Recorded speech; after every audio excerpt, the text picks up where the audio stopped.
Bonjour, bienvenue sur ma chaîne. Alors, aujourd'hui, une nouvelle notion, on va parler de la formation des mots. Déjà, première chose dans la formation des mots, il faut savoir que la partie principale d'un mot s'appelle un radical.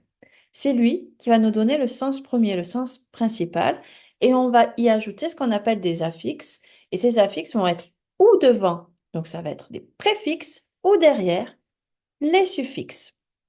Le radical, lui, c'est le noyau de notre mot.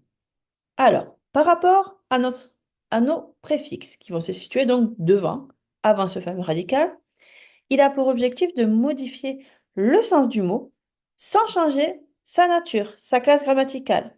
Par exemple, monter, démonter, surmonter, tout ça, ce sont des verbes.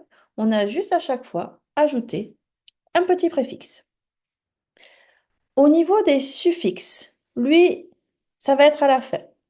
Alors, il est par rapport à notre ami le préfixe, il va faire changer la classe grammaticale du mot, justement. Par exemple, facile, qui est un adjectif, facilité, qui est un verbe, et facilement, qui est un adverbe. Donc, on voit à chaque fois, on a rajouté un petit suffixe à la fin et ça a changé, donc, la nature, la classe grammaticale de notre mot.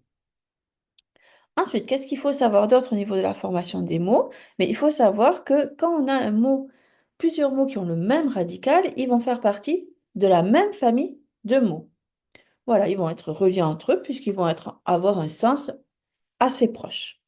Attention, parfois on a l'impression qu'ils ont le même radical et pourtant, ben non, c'est pas le cas, hein. Ils ne font pas du tout partie de la même famille. Par exemple, terre, terreur, ça n'a rien à voir. Pas du tout de la même famille.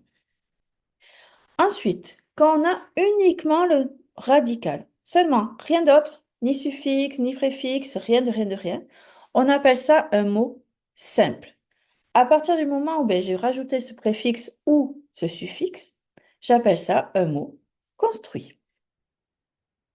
Pour finir, dernière information qu'on doit savoir par rapport à la formation des mots, parfois ça arrive d'avoir deux mots simples et qui vont être associés pour donner un nouveau mot, hein.